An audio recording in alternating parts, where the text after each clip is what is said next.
everybody. My name is Nick Bellomy, he, him, his pronouns. I am the industry advisor at the Colley Career Center up in Levy for students that are interested in consulting, finance, and the professional services sector. Brief background on me. So I was a 2013 SFS IPOL grad. After Georgetown, worked for the U.S. Air Force for a couple of years as a civilian, and then transitioned over to Deloitte Consulting, where I worked for a little bit over 6 years, mostly in their government practice as a manager, and then joined the Georgetown team about 6-ish months ago. So over the course of the next hour, I'll walk through sort of what consulting is at a sort of macro level, and then we'll be able to get down to the different types of consulting, the different areas where you can focus your career, the stages of a consulting career, and then getting into the nitty-gritty of the specifics of looking for and then applying for internships and jobs in consulting. So we'll leave time for verbal questions at the end, but if you have questions between now and then, you can just put in the chat. And if you want to send me a question privately versus sharing with everybody, you can do that as well. So without further ado, we'll get started. So consulting is very much in the general discussion sphere at Georgetown, both because of the large presence of consulting firms in the DC area, in Roslyn, as well as the large number of students over the last at least 2 decades that have gone to consulting as at least their first step in their professional career outside of Georgetown. So the most common question you'll get is, what do consultants do? And is consulting something that you would want to consider as at least either an internship to try out, or potentially as an initial step of your career out of college? At a macro level, consultants are generalists and problem solvers.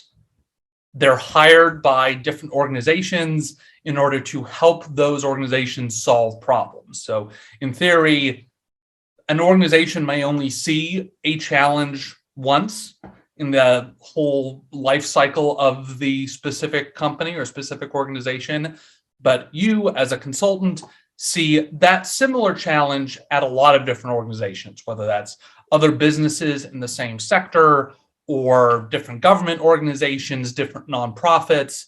You as a consultant see all these different challenges, and even though a organization, which is usually called the client, so that is the organization that your company, the consultants, are helping to solve problems for. The organization may have never seen this before, but the consulting firm brings together all sorts of practitioners, professionals, experts that have seen this challenge across a bunch of different other organizations and are able to apply that sort of larger knowledge and experience to the specific, unique case of the individual client organization. Or at least that's the theory. Now, what does that mean when you're coming straight out of school and you haven't seen a bunch of other organizations? This is really could be your first step within your broader professional career. So really it comes down to how the role of a consultant in terms of your career, what you're doing functionally on a day-to-day basis, changes rather quickly over initial years of your career. And while a lot of the functions are pretty comparable between consulting, finance, nonprofit work, government work, what's different in consulting is that the whole timeline is accelerated. So you're getting a lot more different types of experiences faster in consulting on average than you will in most other sectors. So your sort of first years at year 0 to 2, when usually companies call that an analyst or an associate position, you're doing research online, you're analyzing and cleaning data sets, usually in Excel, and you're developing PowerPoint presentation, which in consulting lingo is called a deck, a PowerPoint deck. And again, this is effectively what you're doing at almost any organization at this level.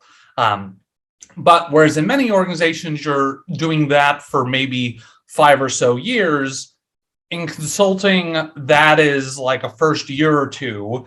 And then by years 2, 3, 4, 5, you've moved into the official consultant or senior consultant levels in which you have more responsibility. So now you're not just doing the research, you're coordinating a bunch of now more junior people who are doing research. You are the one presenting to the client. So you're not just making the presentation, you're actually giving the presentation.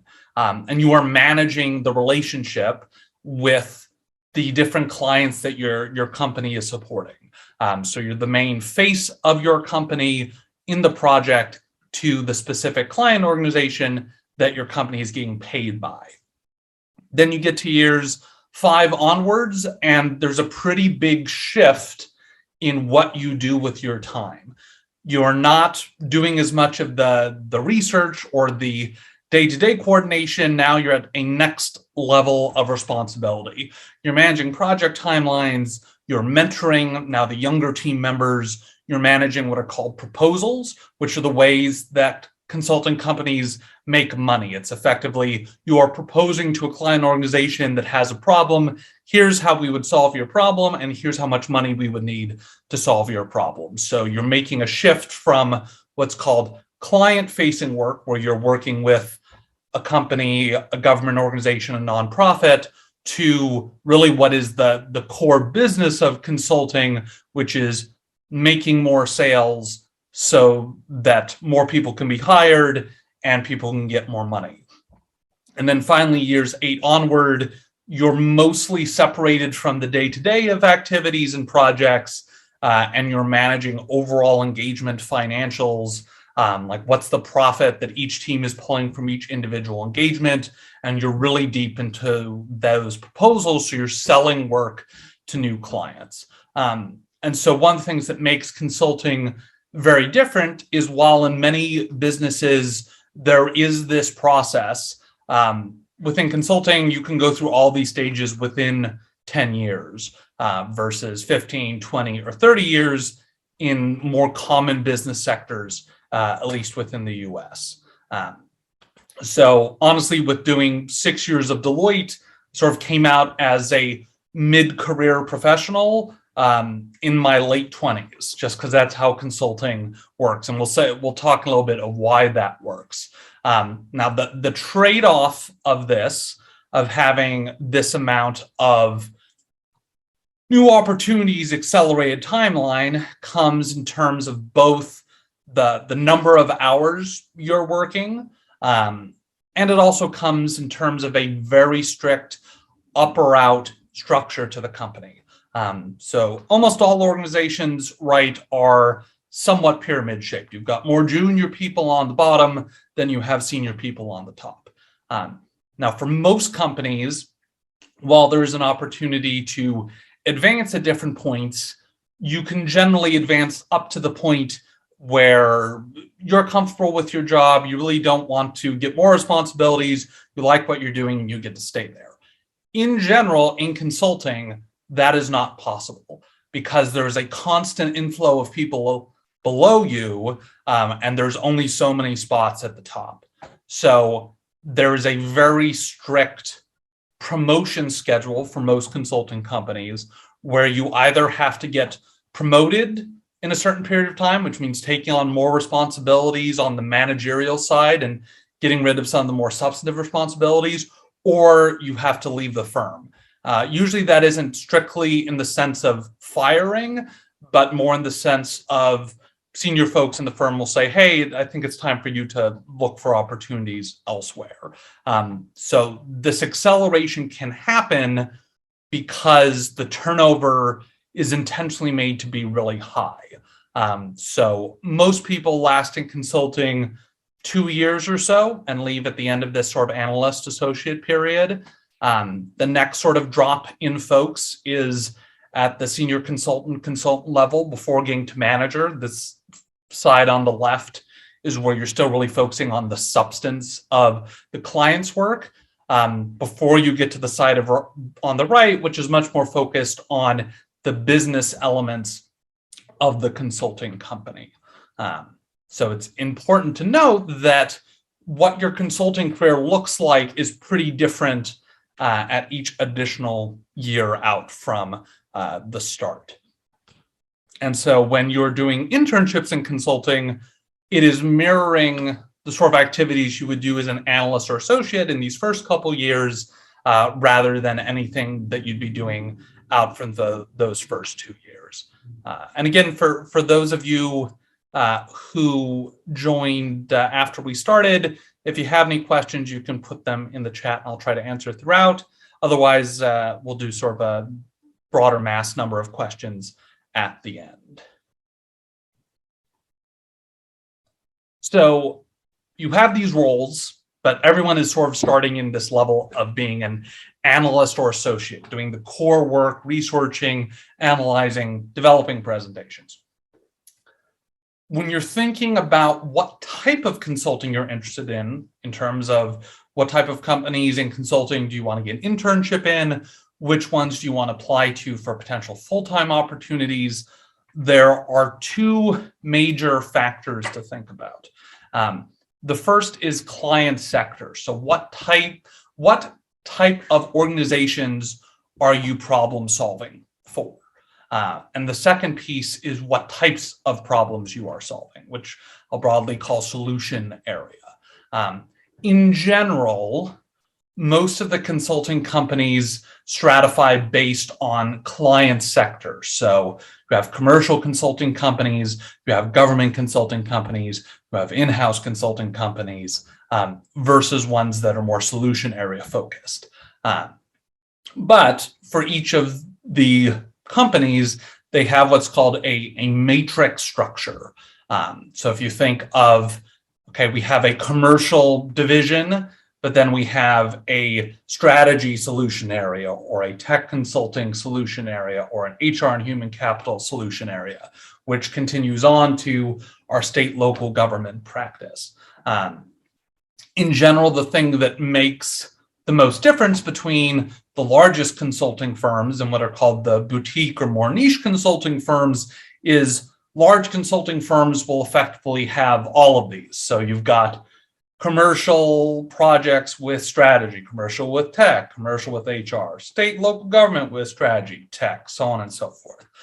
Versus your boutique and niche firms tend to only operate in a few of these areas more deeply rather than all of them. So at a high level, types of consulting, commercial consulting, which is also known as traditional consulting or management consulting, is by far the largest portion of the consulting sector. So when people talk about, oh, they want to do healthcare consulting or entertainment consulting or financial consulting, all of that fits within this broader umbrella of commercial consulting. We'll get into in a moment sort of what that looks like from a day-to-day perspective. State and local government consulting, you're advising state and local governments. So whether that's the city of DC, whether that's state of New York, that could be city of Chicago. It is more common in the United States than it is in other countries because it sort of requires a more federalized governmental structure, but it occurs in federalized governments like Germany as well.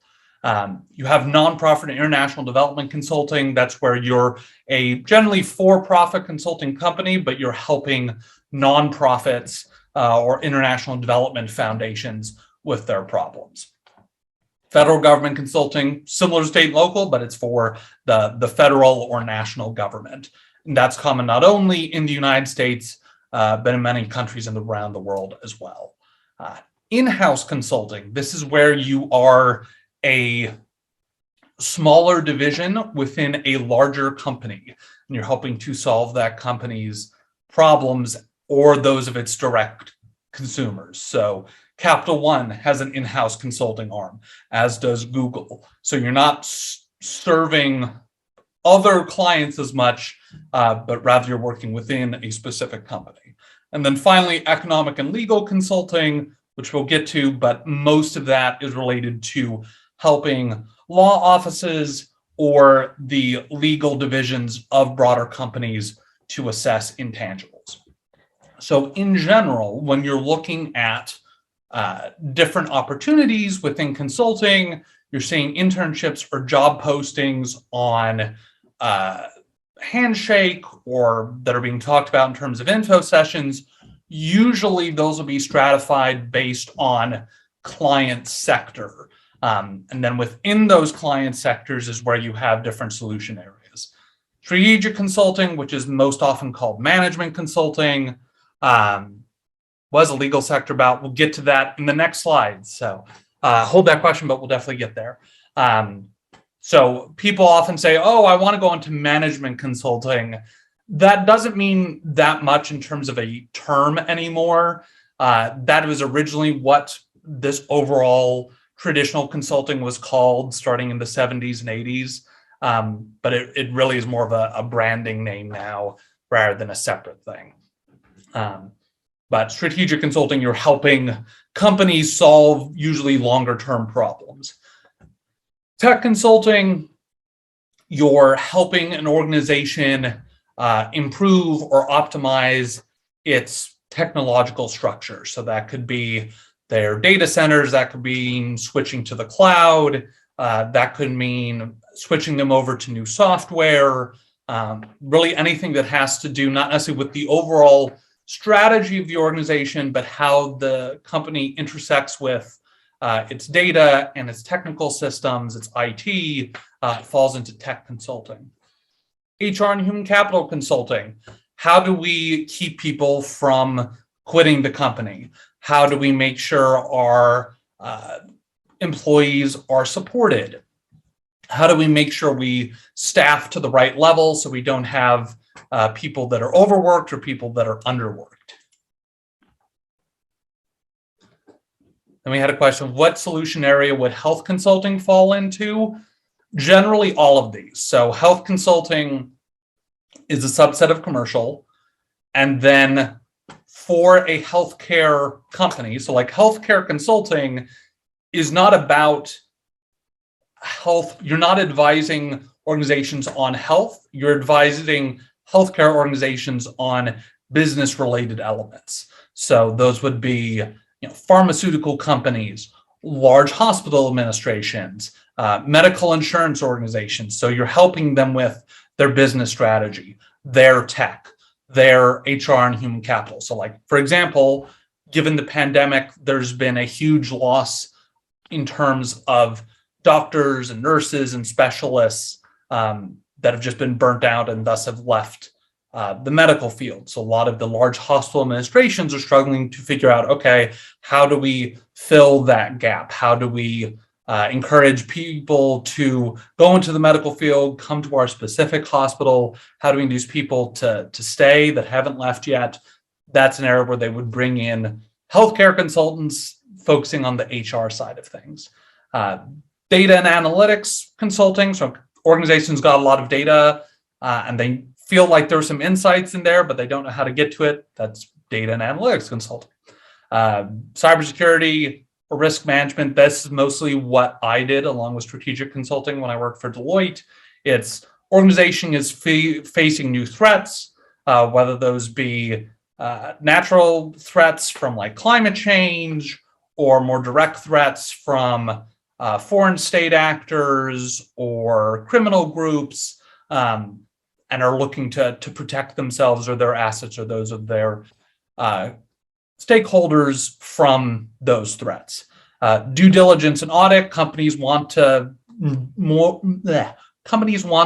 merge or acquire one another, and prior to that, there needs to be analysis of their underlying financial books, and they usually call in consulting companies to do that. This is the original consulting which grew out of accounting, which is why most of the large consulting firms are also the large accounting firms, so like Deloitte, PwC, Accenture, KPMG. Environment sustainability consulting is a rather new space, which focuses on helping organizations get LEED certified, decrease their carbon footprint, figure out how to do carbon offsets. So a small but growing area of consulting. Marketing and customer relations. How do you help an organization make its products more appealing to customers? How do you increase their customer base? How do you help them develop new opportunities to expand their sales base? SETA, which is Systems Engineering and Technical Assistance, also called Staff Augmentation. This is very common, particularly in federal government consulting. So it's very common, particularly in the DC area. This is where effectively you are serving in the role of a more or less employee of the government, but rather than working directly for the government, you're working for a consulting company. And while there are some restrictions there, you're generally working directly for the client with not as much of those sales or managerial requirements.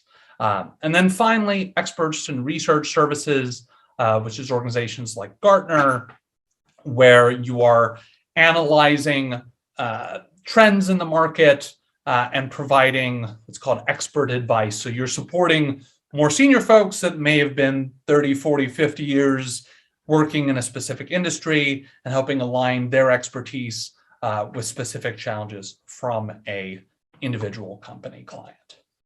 So usually, in most cases, you're not initially applying to one of these solution areas. You're usually applying initially to one of these client sectors. But over the course of your consulting career, usually by year 2, 3, or 4, you're effectively majoring at the intersection of one of these client sectors and one of these solution areas. So like my major was at the intersection of strategic consulting, risk management, and federal government consulting.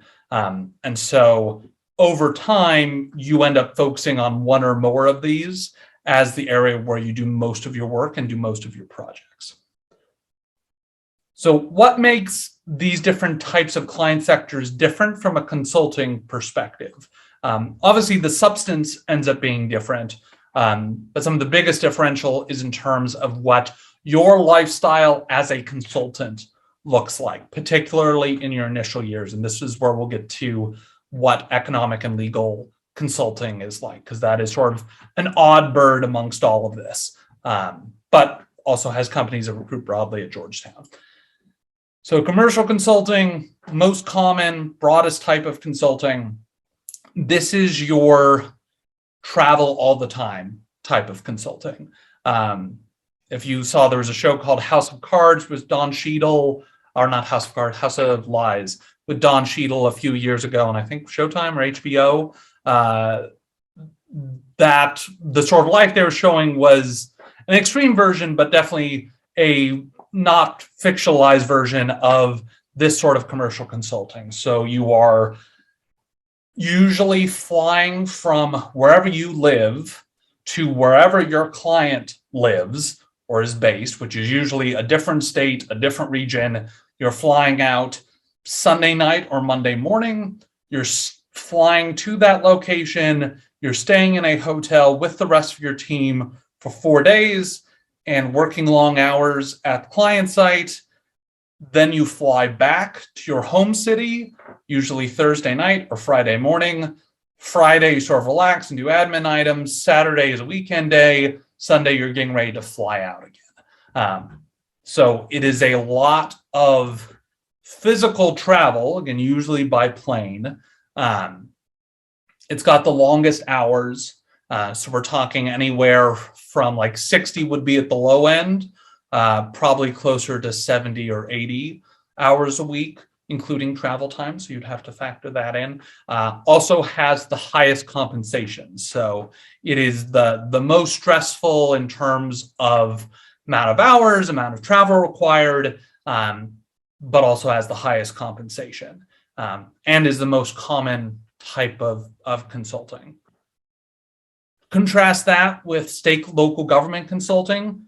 There is still a fair amount of travel involved. Sometimes it can be as much as commercial consulting.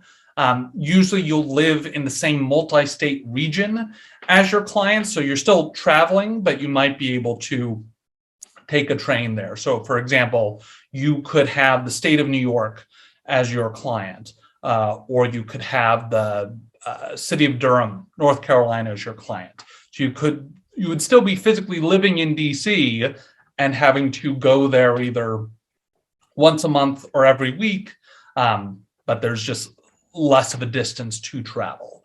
Something I didn't note for commercial is project duration. So commercial consulting is the most accelerated of all of the consulting because the projects are so short. They can be as short as 2 weeks or as long as 6 months, but closer to that only a few weeks side of things. So you're working with a client for a few weeks, maybe a month, then that's done. Then you go on to the next client, do it again, go on to the next client. And so that is structured so that you may have only been at the company for a year, but you could have already seen 10 different organizations, which is how you quickly build up that I've seen this same problem at a bunch of different organizations. Therefore, I, as a consultant, bring value to you, organizations, seeing this for the first time.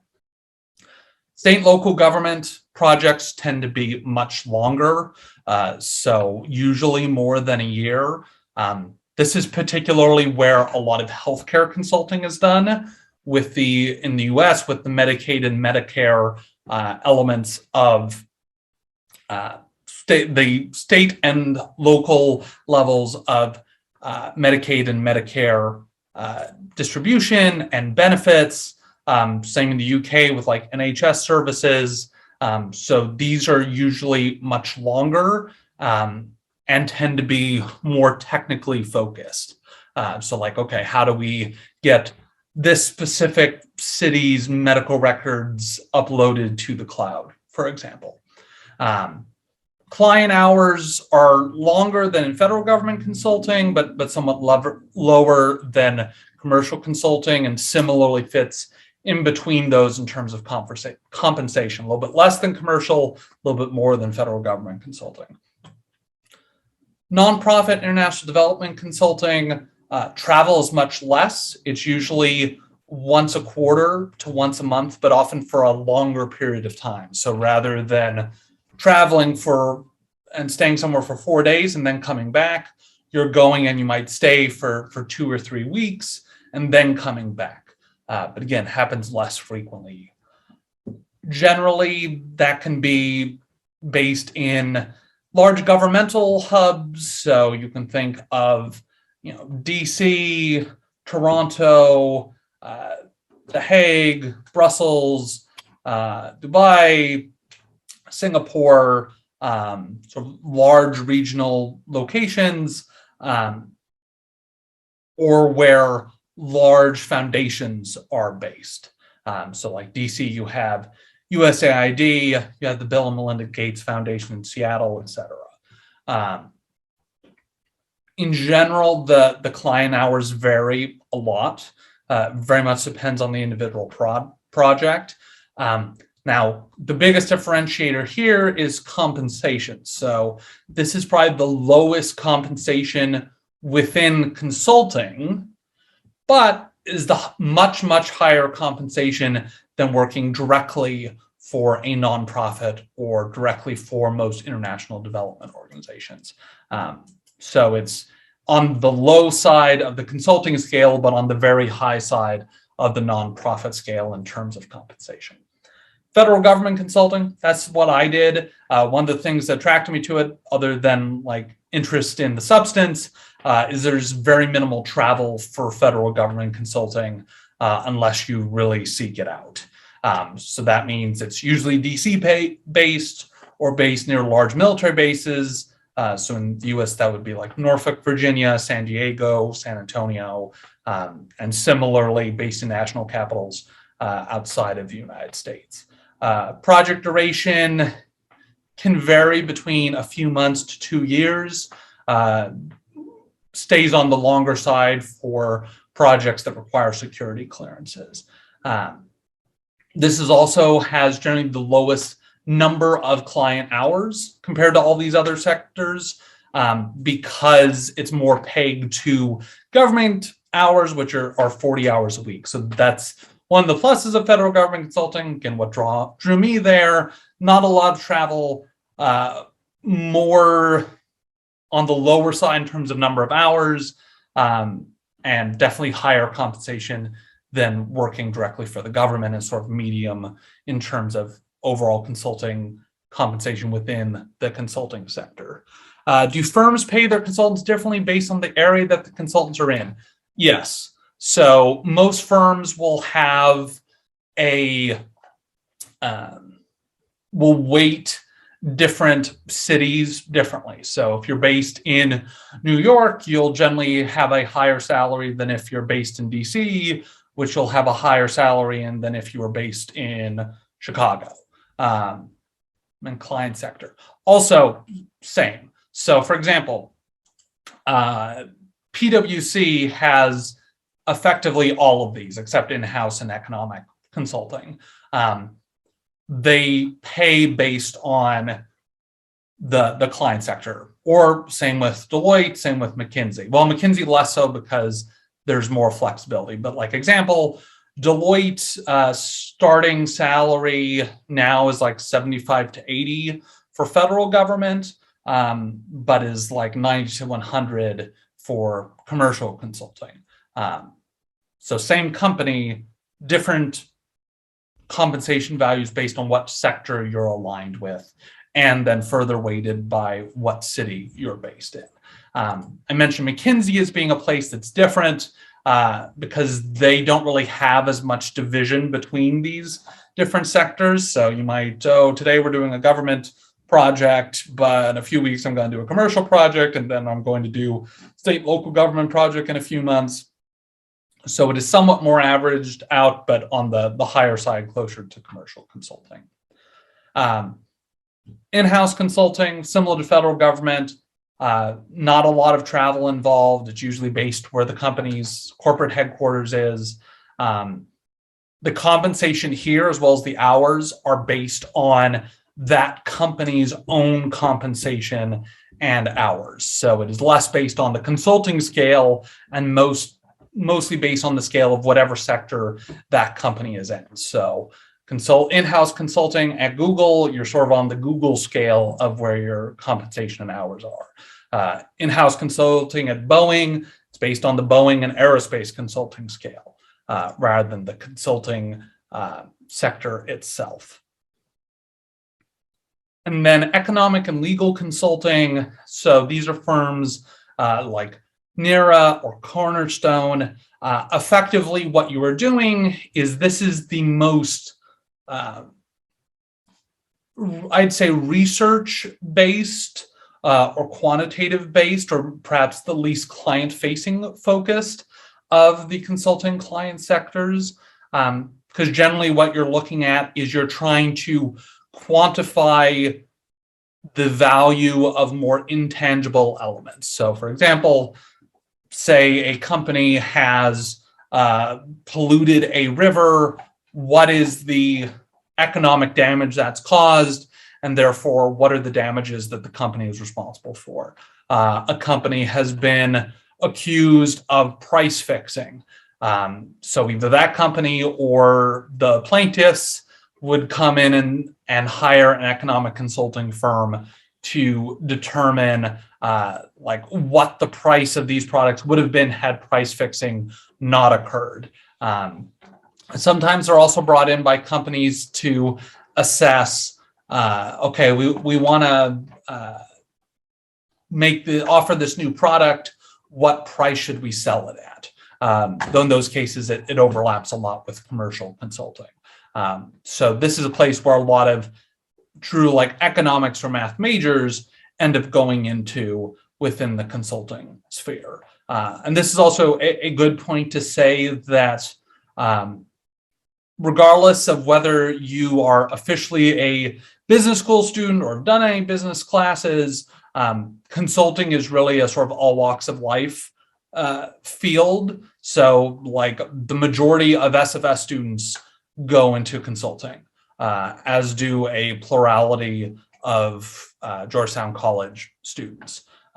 So it's really more about, we'll get to this in a little bit, it's really more about the ability to problem solve and pick up information quickly than it is about sort of inherent business knowledge, though knowledge of particularly like principles of accounting are very helpful in the application process and to give you a sort of jump start on being competitive for some of these roles. What would a consultant in Google be called? Like, what would be the title?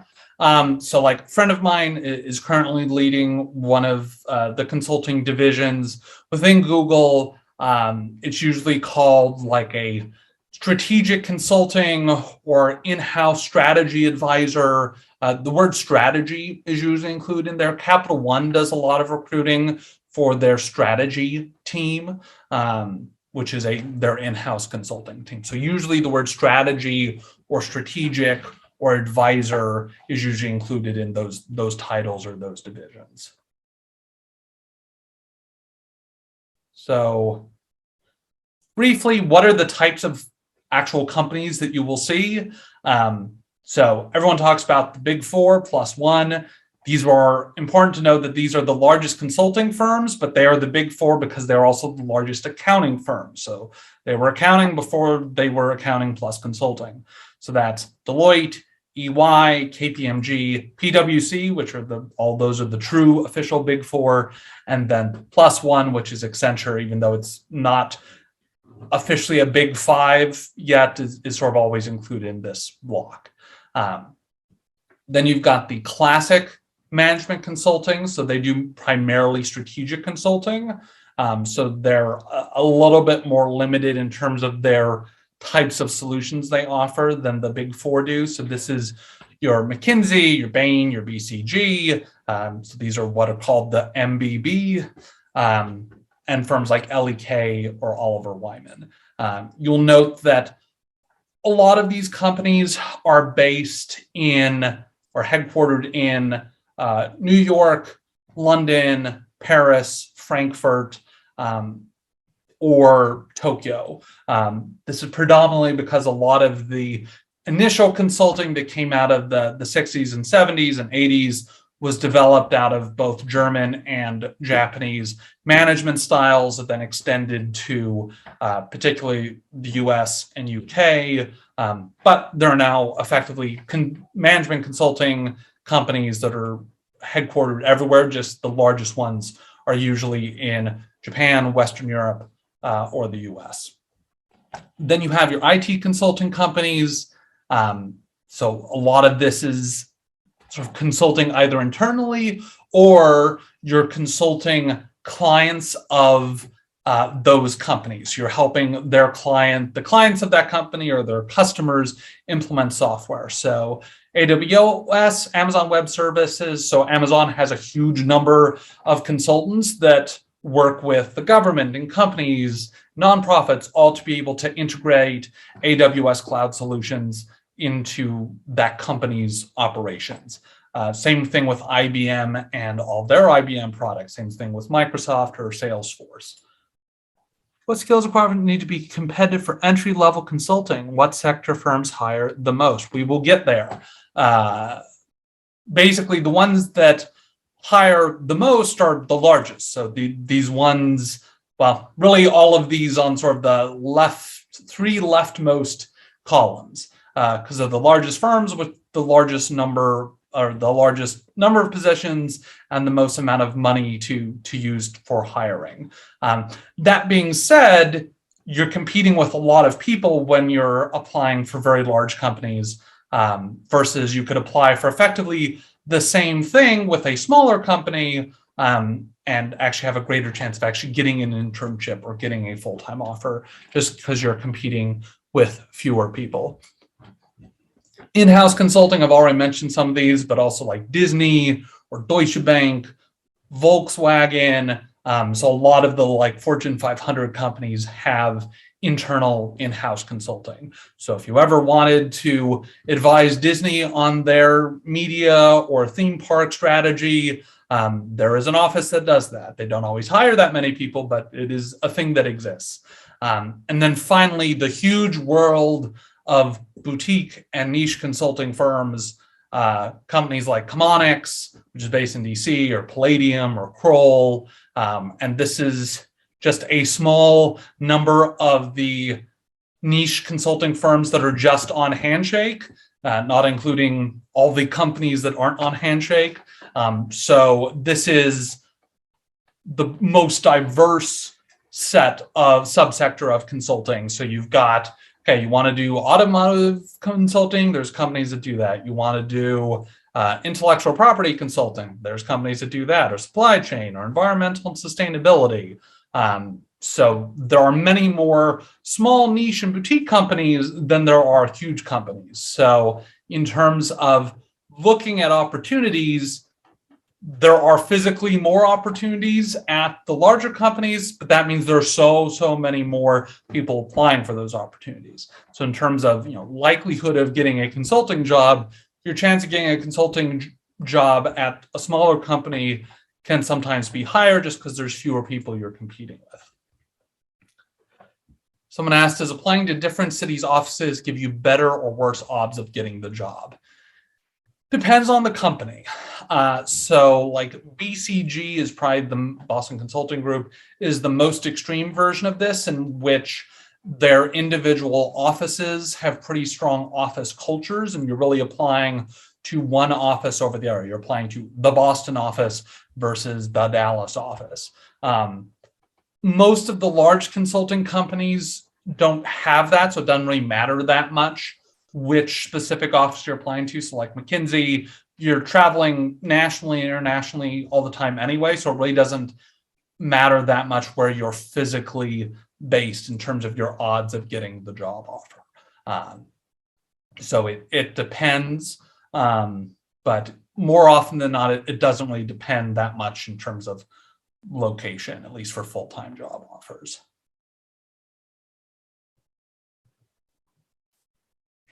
Here. So thinking about, you say, okay, I definitely want to do this. I want to go after consulting. I want to be able to apply for a consulting internship or a consulting full-time position. What are they looking for? Well, the good thing about consulting in terms of from an applicant's perspective is because consulting is a very generalist field, almost everything you might be doing in class or clubs or nonprofit work or advocacy work or internships are all relevant to consulting. So really what you want to be able to show is in your resume, in your cover letters, when talking with recruiters, is that you have what are called core consulting skills. So have you collaborated as part of a team with peers? Have you worked independently? Have you led or managed new activities? Have you researched information online? Have you analyzed data sets? Have you written analysis documents or reports? Have you created presentations? Have you communicated with lots of different groups? Have you presented information to groups of stakeholders? And so all of these are very broad. Like you could have gotten this doing IRC, you could have gotten this doing work for a local charity, you could get this through an internship, you could even get this sometimes through athletic teams or club sports. The goal is in your resume or cover letter is to show where you have had these relevant experiences. And the behavioral portions of consulting interviews really center around asking where you've done things like this thus far. So tell me about a time where you led a new activity. Tell me about a time where you had to write a report for decision makers that you hadn't met yet. Tell me about a time where you had to present information to a large group of people, that sort of thing. And then similar question, someone asked, if you apply to large offices, like for example, New York, will the likelihood be higher to get in because of more spots, or does it level out? Generally levels out. Where it becomes different is in those companies like BCG, where they have more of a strict okay, which office are you applying towards? Most firms, they will have a, okay, which office do you want to be based out of option on their application, in which case it doesn't really matter. A few of them, like BCG, will have something like which offices do you want to be considered for, because the hiring is done more at the office level than on the overall company level. So in generally sort of levels out. Someone asked, how important is networking? We'll get to that right now. So you were definitely on track. So for those of you that may have already looked at potentially the financial services sector, investment banking, you'll see a lot of similarities, but also some differences, particularly with regards to networking. So consulting, because it's such a general field, you do not need to have a junior year consulting internship to pursue consulting in your senior year for a full-time offer. So if you choose to do that, which is what I did, and many of the friends of mine that ended up working in McKinsey or PwC or Accenture or Deloitte ended up doing out of Georgetown, they did something non-consulting in the summer between their junior and senior year, and then after their senior year went and worked for a consulting firm full-time. That's because consulting firms, because they are interested in the sort of generalist problem solver skills. It's good if you have experience in the sort of sector you're interested in. So if you're interested in nonprofit consulting, it's really helpful if you've worked for a nonprofit or a foundation for, say, a full-time internship over the summer. If you want to do government consulting, super helpful if you've done a government internship or an internship on the Hill. If you want to do healthcare consulting, it's super helpful if you've either done like a medical research thing like at the Lombardi Center, or if you've like interned at a pharmaceutical company. So unlike finance, where you really have to have a junior summer internship in finance to then be able to get a return offer, in consulting, you could go straight into senior year application process without having already done a internship in consulting your junior summer. So there are sort of two timelines to do this, but it is the same steps and really the same months, just 1 year apart. Are you applying for their internships in the fall, or are you applying for their full-time positions in the fall? So step one, research and discern among the subsectors and firms. Those of you that have joined tonight are already starting on that process, and there are some resources at the end that I'll send out that can help in that. You want to network with alumni at firms of interest, not from necessarily getting their referrals, which is how more finance recruiting works, but more to get an understanding of the firm's culture, the types of projects they've been on, things that help you determine what firms you want to apply for, and then help improve your ability to focus your cover letters and focus your interview responses based on the specific company. Super important thing for consulting is attending firm info sessions, whether those are virtual, in person, making sure you go to the info sessions or apply to do coffee chats, etc. Super important. Most of the consulting companies, as soon as they have any interaction with you, create a dossier of your information and then start adding every interaction they've had with you. So I've been in meetings with recruiters where someone had a really great resume and the chief recruiter said, oh, well, they only went to 1 of 4 info sessions, so they must not be that interested.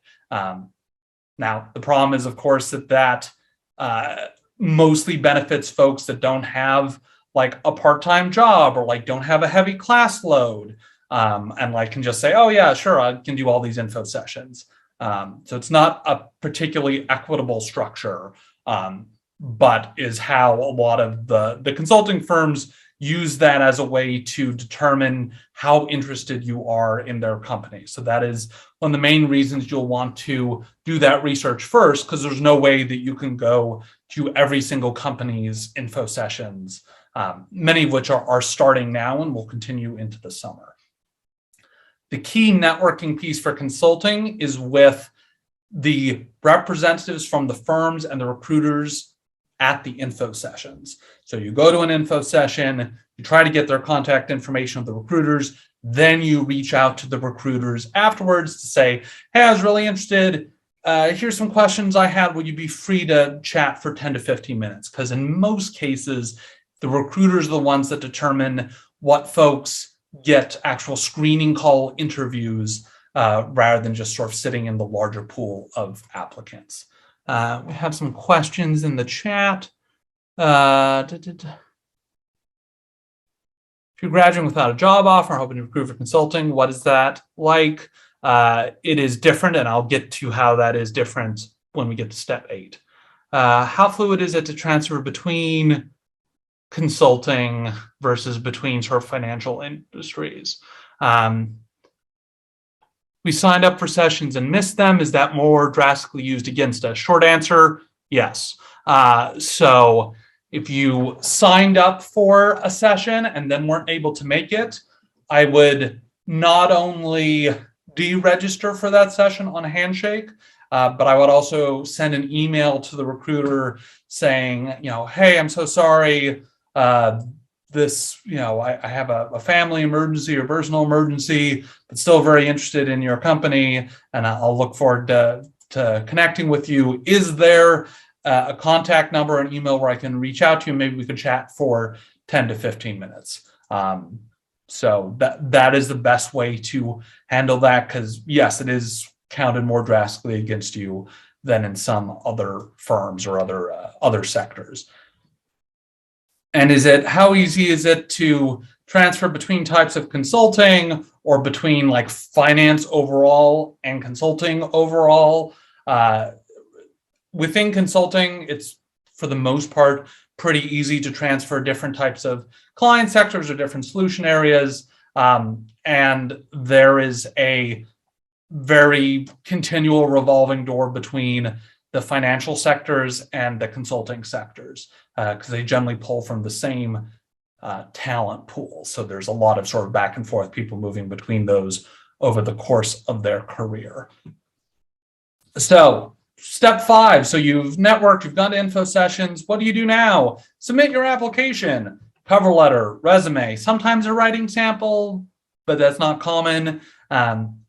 Generally, you want to track both the firm's postings on Handshake and the firm's actual website. So again, another important thing about researching and discerning which firms you want to go to, like you really want to go to the firm's website for the ground truth data, because sometimes their transposition of info from there to the person at the recruiting department that puts it on Handshake doesn't match up. So make sure you use Handshake as a way to direct yourself to the company's website to get that sort of ground truth data. And this is also on Handshake is where you'll find the info sessions. So those are in the events section of Handshake under the management consulting industry filter. I also send out a consulting and business newsletter every 2 weeks or so, where I try to put all the upcoming consulting events as well as the finance events that are planned. So you've submitted your application, you've talked with recruiters. The biggest cull or decrease in terms of people that are in this process happens between step 5 and step 6, the screening call interview. Depending on the firm, depending on the year, there could be 10% of people that submit applications will get a screening call interview or less. So you really want to be able to put as strong as a representation of yourself in your application as possible, backing that up with having networked with people from the firm at the recruiting sessions and having attended those information sessions. How do we sign up for that newsletter? You sign up for it on the College Career Center website under newsletters. If anyone has any challenges with that, sometimes it says oh, you're already signed up, but that's because our backend MailChimp system is strange. So then just click the button that says, make sure I update my preferences. And there's called the business consulting and finance. newsletter, and you can sign up via the College Career Center website. Okay, so you submitted an application, and congrats, you've got a screening call interview. For most firms still, this is a call with a real person, so it's usually a 15 to 30 minute call. 15 to 30 minute call, basic, why are you interested? Sort of what is your background in terms of internships you've done? Some firms are trying to move this into AI-based software like HireVue, where you're effectively recording and then uploading a lot of short videos with those same sorts of questions. But the sort of adoption of AI-based software and pre-recorded interviews is less common in consulting than it is in, say, investment banking. Out of the screening call interview, a further subset of those people will start the 1 to 3 rounds of consulting interviews. Usually each of those rounds consists of at least one behavioral interview. Why do you want to work here? Tell me about a time we showed leadership. Tell me about a time where you had to deal with conflict. And the dreaded case interview. So there is management consulted company is running a workshop later this week that you can sign up for via Handshake. They'll go into more detail. The important thing to know about case interviews, that's sort of like the big boogeyman of consulting recruiting, just because it's seen as different than what other sectors do, is effectively a scenario that is supposed to roughly approximate a sort of scenario you might see in a project, and is really about being able to show your critical thinking and problem solving skills verbally. So it is less about, oh, let me get the exact right answer, and less about, let me show how well I can do mental math, and much more about, let me show how I can approach a problem that I've never seen before and be able to intuit and problem solve my way through at least a solution pattern that makes logical sense. So that's one of the reasons why consulting is open to folks of many different majors, not just business related, because it's really assessing your sort of core problem solving or intuition skills rather than specific sector knowledge. Someone asked, will the case interview workshop be recorded if we can't make it?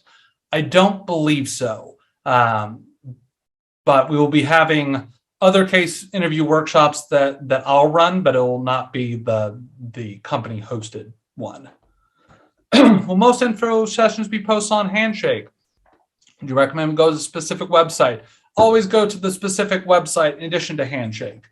So Handshake is a good place to go for when there's a Georgetown specific info session, whether that's Georgetown specific virtual or Georgetown specific in person. But some companies, particularly given the pandemic and the switch to more virtual recruiting, are doing just general info sessions for a bunch of different schools rather than specific universities. So always use the Handshake as a way to help direct you to the company's website.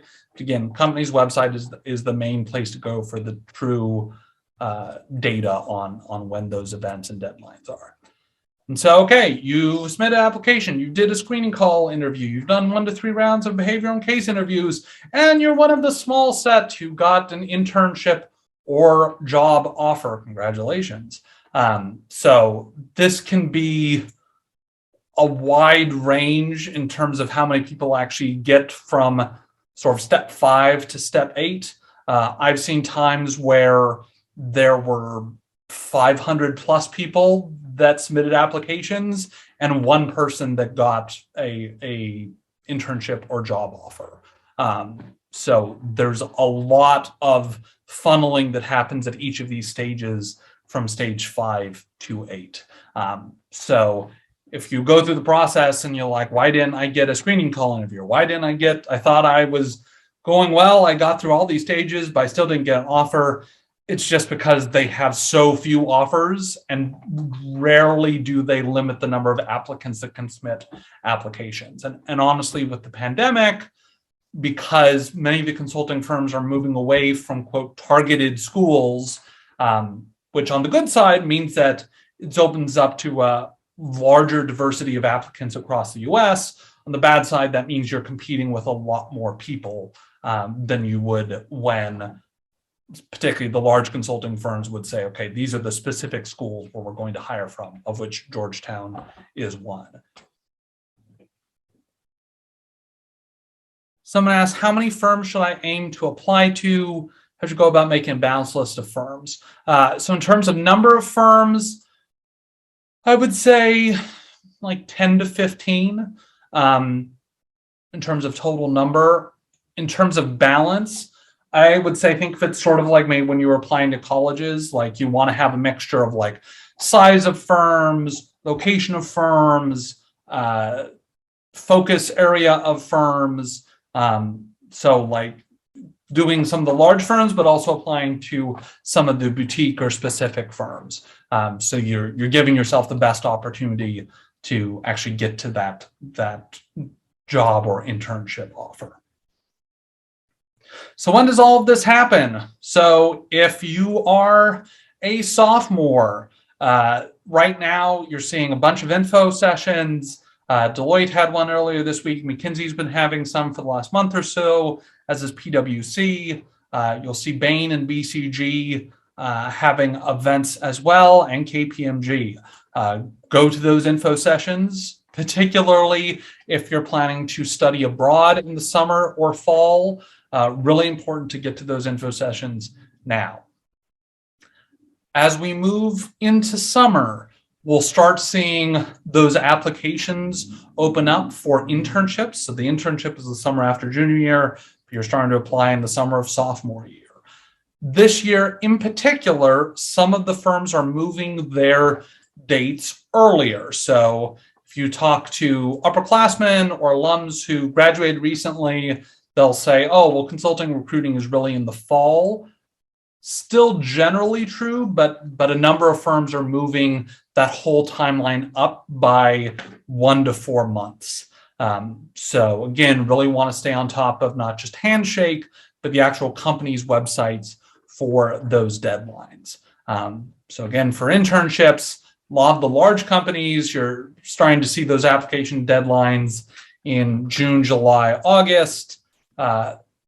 Then the interview rounds are in sort of August, September, October, with internships generally offered and extended prior to winter break for then that following summer. I'll note that is this sort of rigid and early timeline is mostly for the large consulting firms. The boutique consulting firms are really spread throughout the year. So there are some boutique consulting firms where you could apply in April for the summer that starts 2 months from then and still get an internship or a full-time job offer. So if you've gotten through sort of the large consulting firms and didn't work out, but are still interested in consulting, there are lots of those boutique and niche firms that you can still apply for. Then you have the actual internship after your junior year, and then the whole process starts again for full-time offers. So yes, many firms do offer a limited number of return offers for interns during their summer before their senior year. But for those of you that have considered finance, it is generally fewer return offers for consulting than there are for finance. So whereas finance, like really the big thing is to lock down that internship to then get a full-time offer, most of the consulting firms do still most of their recruiting during your senior year. So it's not a shoo-in that you get a return offer if you do the summer internship between your junior and senior year. So if you say, hey, I want to do other stuff the summer after my sophomore year, I want to do other stuff or explore other opportunities summer after my junior year, you can start in the summer of your junior going to these info sessions to then do the application process for full-time roles, which then rolls into the fall and winter of your senior year, again, with some of the smaller firms continuing through spring. Generally for job starts, usually in like July, August, September, at least for consulting roles in the Northern Hemisphere. Which would apply to. So I'm just reading through questions. Will most infos be put on Handshake? We already talked about that.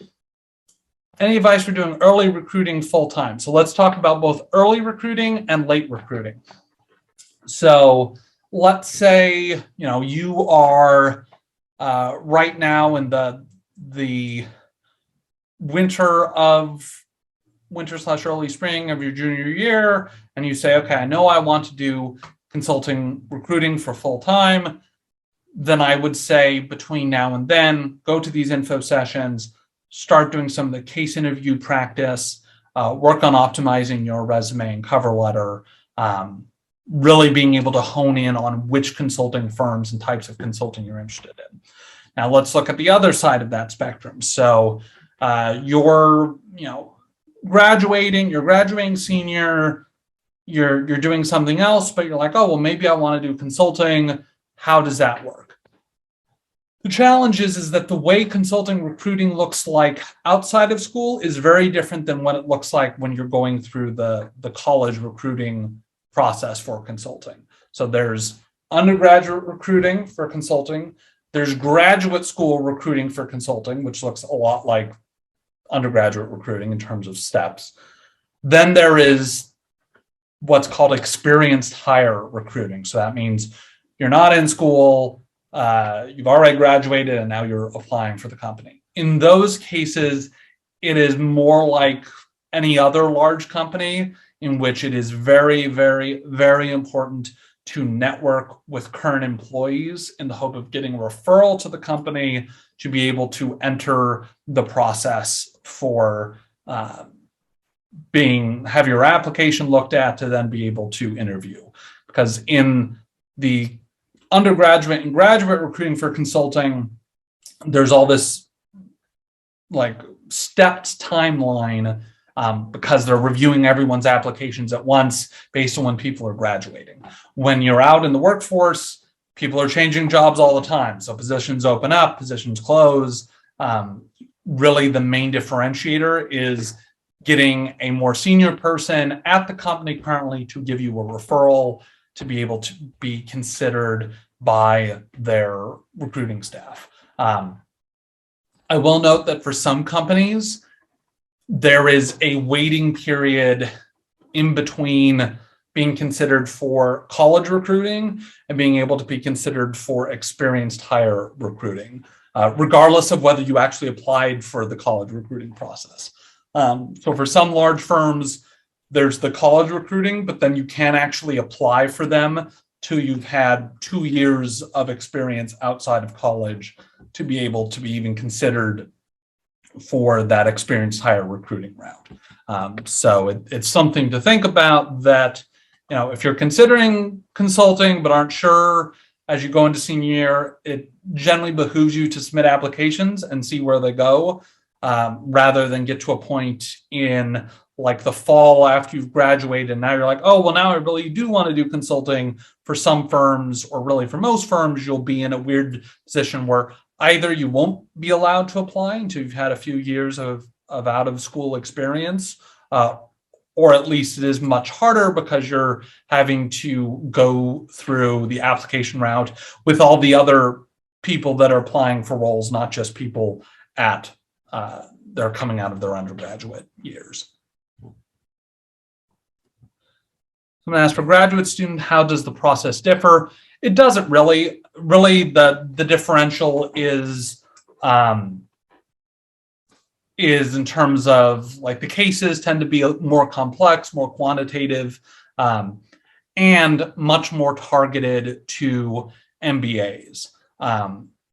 So whereas undergraduate consulting recruiting is pretty broadly open regardless of your major, graduate consulting recruiting is much more targeted to MBAs, some MPPs if you're looking at government consulting, but it's much more like classical business focused. And so I will send this presentation out to everybody. There's a few more pieces in here around like optimizing your resume and optimizing cover letters that you can all look through. This also includes both consulting industry guides, as well as the link to sign up for the newsletter. some good blogs and websites to look through consulting information. I'll put in a plug for some of the auto review tools like Big Interview and Resume Worded that you have access to as a Georgetown student, and then some of the case interview practice books that are usually available as ebooks. I'll say broadly on case interviews, there's an entire cottage industry of companies that make a lot of money offering like the secret way to do a case interview, sort of like the cottage industry that's around like SAT and ACT prep.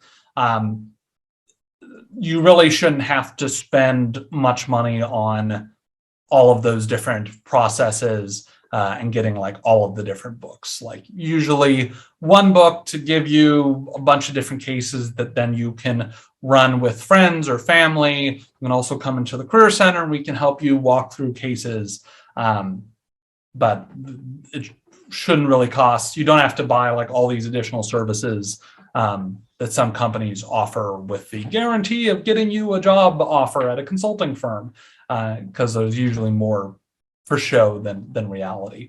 Where can we find these slides? I will send them out along with this recording.